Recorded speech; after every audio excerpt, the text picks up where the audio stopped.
तो अस्सलाम वालेकुम, कैसे हैं आप सब लोग। उम्मीद है सब ठीक ठाक होंगे। तो जिसने अभी तक मेरा चैनल सब्सक्राइब नहीं ना किया, जल्दी से जाके किरण पिया लाइव को सब्सक्राइब कर लो। लाइक कर दो, शेयर कर दो, कमेंट कर दो अच्छा सा। और जनाब, मैंने आपसे वादा किया था कि मैं आपको बताऊंगी कि मेरे भाभी के वालिद के साथ क्या हुआ, वो किस तरह से इस दुनिया से गए। अचानक से इतना हादसा हुआ उनके साथ। तो आज उसके बारे में डिटेल से आपको बताऊंगी। पहले आप मेरी वीडियो देख ही लीजिए। मैंने ना ख़त्म क्या दिलाया था, यानी कि न्याज क्या दिलाई थी। तो जर्दा मैं बड़ा अच्छा बना लेती हूँ, गरूर नहीं कर रही। सारे तारीफ़ कर रहे थे कि बड़ा अच्छा जर्दा बनाया। तो जर्दा मैंने बनाया था, अम्मी की बरसी भी थी, रबीउल अव्वल भी था, तो मैंने उसके लिए जर्दा बनाया था। तो उसकी पहले रेसिपी आपके साथ शेयर करती हूँ, उसके बाद फिर आपको बताती हूँ कि भाभी के अब्बू के साथ क्या हुआ था। वीडियो पूरी देखना।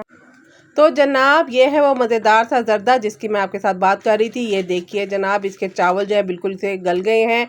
मेरी रेसिपी से बनाए बगैर चाशनी के, और बांटें और खाएं और ख़ुद सबको खिलाएं। तो सबसे पहले मैंने ना यहाँ पर ले लिए थे 10 गिलास चावल है मेरे। बासमती चावल मैंने लिए थे, इनको मैंने चुन लिया। उसके बाद मैंने खुले पानी से इनको अच्छे से धो लिया और भिगो दिया तकरीबन सवा घंटे के लिए। इसके बाद मैंने जनाब खुले मुँह वाला देगचा लिया, साथ ही अंडे भी उबलने रख दिए।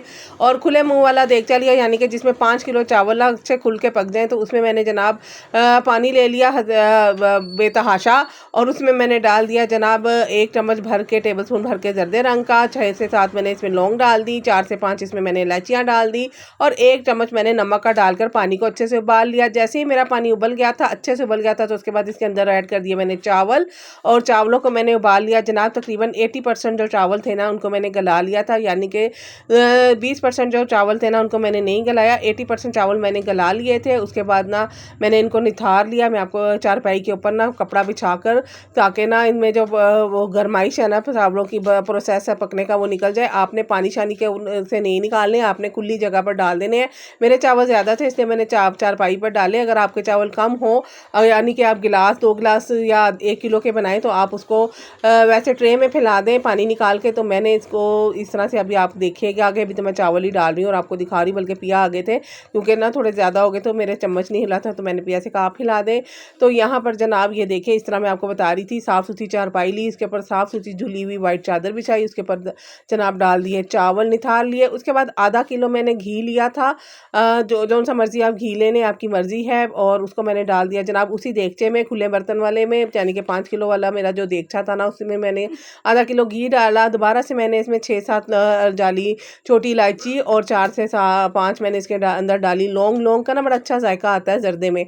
उसके बाद इसको मैंने हल्का सा कड़कड़ाया, और साथ ही जनाब इसमें मैंने डाल दिया 1 कप दूध, और 3 किलो मैंने ले ली थी यहाँ पर चीनी। हम थोड़ा मीठा कम खाते हैं, अगर आप मीठा ज़्यादा खाते हैं ना, देखो मेरा चमचा अंदर ही बढ़ गया, तो खैर मैंने इसको निकाल लिया था। अगर आप चीनी ज़्यादा खाते हैं ना, तो आप जितने चावल है ना, 10 गिलास चावल है तो आप 10 गिलास ही चीनी कर ले। मैंने खैर 9.5-8 गिलास चीनी के किए थे, यानी कि मेरे चावल थे तकरीबन 3.5 किलो से ऊपर थे, और चीनी मेरी 3 किलो थी। आप इस तरह से हिसाब कर लीजिए जनाब। सबसे पहले मैंने लगाई दूध डालने के बाद इसके ऊपर मैंने डाले चावलों के बाद मैंने जनाब इसके अंदर डाली चीनी। मैंने इस तरह से ना, जैसे बिरयानी की तहें लगाते हैं ना, इस तरह तहें लगाते जाएंगे। जर्दे रंग को मैंने पानी में डाल के इसलिए उबाला था क्योंकि ना चावलों के ऊपर जो जर्दा रंग है ना, वो इक्वल आ जाता है, सारे चावलों में आ जाता है। ऊपर से भी आप डाल सकते हैं, आपकी मर्ज़ी, लेकिन वो फिर इक्वल नहीं आता। तो इस तरह से बस आप तहें लगाते जाएं और चावल डालते जाएं और तहें लगाते जाएं। उसके बाद फिर मैंने ना इसको तकरीबन 1 सवा घंटे का मैंने ना इसको दम दिया था, और मेरे जो जर्दा है ना वो बहुत ही मज़ेदार रेडी हो गया था, और सब ने तारीफ़ की, यहाँ तक कि खाला जी ने भी तारीफ़ की, उनको भी अच्छा लगा। क्योंकि खाला जी और जो पिया है ना, वो बहुत परफेक्ट है हर काम में। तो ना उनकी तारीफ़ मिल गई तो समझे कि आपने ना कमाल कर दिखाया है। तो यहाँ पर ना पिया मुझे कंफ्यूज कर रहे थे कि ना तू गलत कर रही है तो इस तरह नहीं गलने, चौल नहीं गलने, इंज हो जाना उंज हो जाना, अट्ठर जान के खड़े रह जाएंगे, इंज हो जाएगा, चाशनी बना के कर दी, इंज कर दी, ऊंज कर दी। इतना मुझे परेशान किया ना इन्होंने। मैंने कहा पिया आप देखो तो सही, आप सब्र तो करो। तो बड़ा सब्र इन्होंने, 1 घंटा सवा घंटा मैंने ना, मेरा बड़ा दिमाग चाटा कि नहीं होएगा, इंज होएगा। लेकिन माशाल्लाह से मेरा जर्दा बहुत मज़ेदार बना था, जैसा कि आपको नज़र आ रहा है। जितना खिले हुए चावल अभी है ना, इसी तरह दम आने के बाद भी ना मेरे चावल इसी तरह खिले हुए होंगे। तो अब मैंने इसको ढक्कन लगा कर रख दिया है। मैंने ऊपर कुछ नहीं डाला, कोई रंग शंग नहीं डाला, शर्फियाँ वगैरह सब कुछ बाद में दम आने के बाद डालेंगे। तो यहाँ पर जनाब दम आने वाला था, तो मुझे याद आया कि मैंने ऊपर से इसके ऊपर घी तो डाला ही नहीं, मैंने दोबारा से इसके ऊपर घी भी डाल दिया। और ये देखिए जनाब, माशाल्लाह से सुभान अल्लाह, हमारा जो जर्दे देखो दम आ गया और चावल आप मेरे देखें कैसे खिले खिले हैं। और ये अब जहाँ सारा काम पिया कर रहे हैं क्योंकि इन्ने बड़े चावलों को हिलाना मेरे बस का काम नहीं सी। तो पिया ने फिर इस तरह से ये सारी चीज़ें भी रेडी कर ली थी, बाहर मैं अंदर थी और सारा कुछ माशाल्लाह से हो गया था और ये ट्रे भी रेडी हो गई थी। और यहाँ पर जनाब हमने ख़त्म भी पढ़ दिया था। उसके बाद पिया ने साहब के डब्बे बनाए, सबकी चीज़ें बनाई, क्योंकि पिया माशाल्लाह से ये काम बड़े अच्छे से कर लेते हैं। तो उन्होंने ये सब कुछ किया और फिर हमने डांटा जर्दा सबको, जिस जिसके नसीब का था उसको पहुँच गया और तारीफ़ भी आई और माशाल्लाह से बड़ा अच्छा बना था।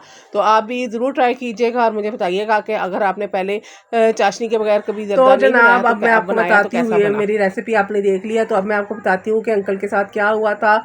अंकल बेचारे के ना, वो रहते हैं सोसाइटी में, तो वहाँ पर ना उनके घर के बाहर आके ना एक कुत्ता बैठ गया था। तो उन्हें पता नहीं था कि उस कुत्ते को ना रेबीज़ की बीमारी है, यानी कि वो कुत्ता ना बीमार है।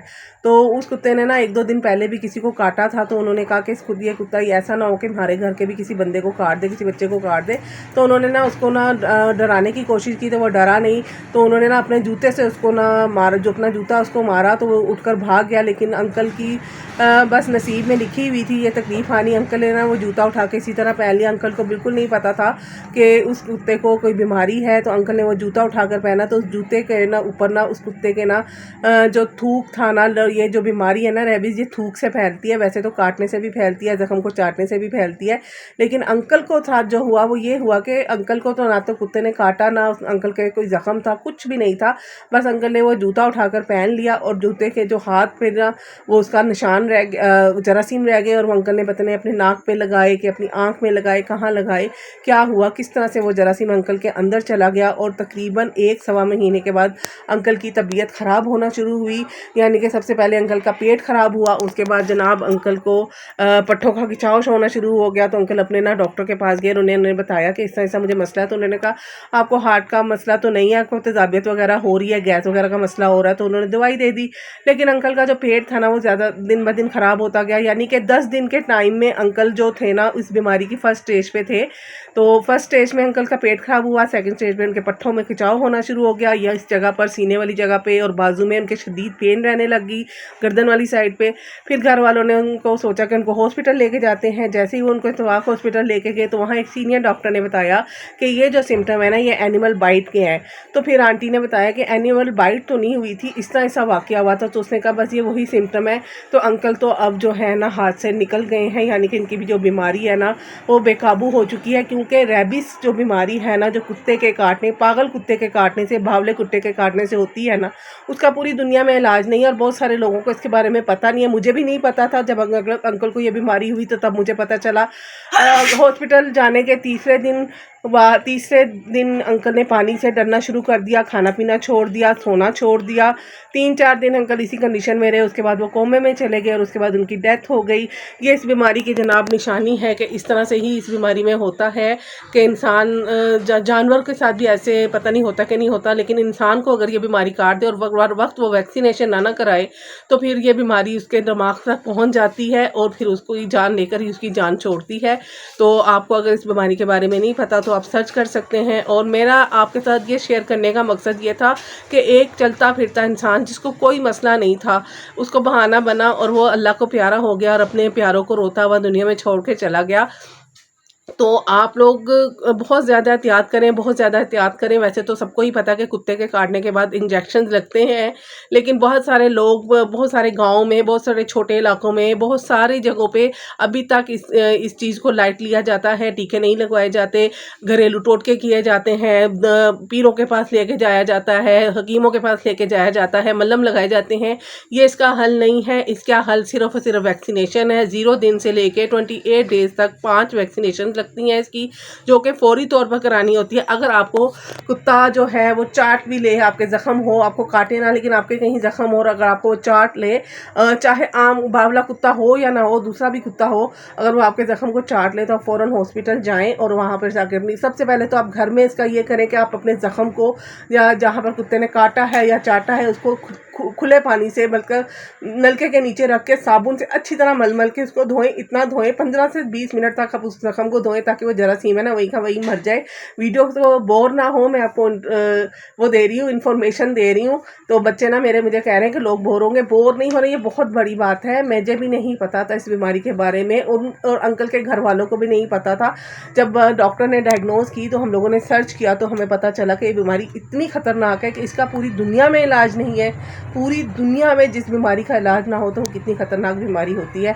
तो खुदारा अपने बच्चों को प्ले ग्राउंड्स में जाते हुए उनका ख्याल रखें, वहाँ पर बहुत सारे कुत्ते होते हैं। आजकल बहुत सारी सोसाइटियाँ जो हैं वो गाँव को वगैरह के पास बन गई, यानी कि गाँव काट कर सोसाइटियाँ बना दी गई हैं, लेकिन कुत्तों को वहाँ पर भी आम प्ले ग्राउंड्स में बच्चे खेलने जाते हैं और अक्सर बच्चे जो हैं इस बीमारी कुत्तों के काटने की वजह से उनकी डेथ हो जाती है और हमें पता भी नहीं चलता कि क्यों हो गया, क्या हो गया, और कुत्ते बच्चों को काट लेते। तो खुदारा बच्चे घर से बाहर जाएं तो अपना भी ध्यान रखें और बच्चों का भी ध्यान रखें। और इस बीमारी के बारे में बाकी डिटेल आप यूट्यूब से, गूगल से, कहीं से भी सर्च कर सकते हैं। और मेरी सारी बात सुनने के बाद मेरी वीडियो को लाइक करें, शेयर करें, सब्सक्राइब करें और अंकल के लिए सूरह फातिहा पढ़ के उनके लिए मागफिरत की दुआ करें और उनके घर वालों को सब्र की अल्लाह ताला अल्लाह उनके घर वालों को सब्र दे। तो बस आज की वीडियो इतनी ही, फिर आऊँगी अच्छी सी वीडियो के साथ। अल्लाह हाफिज़।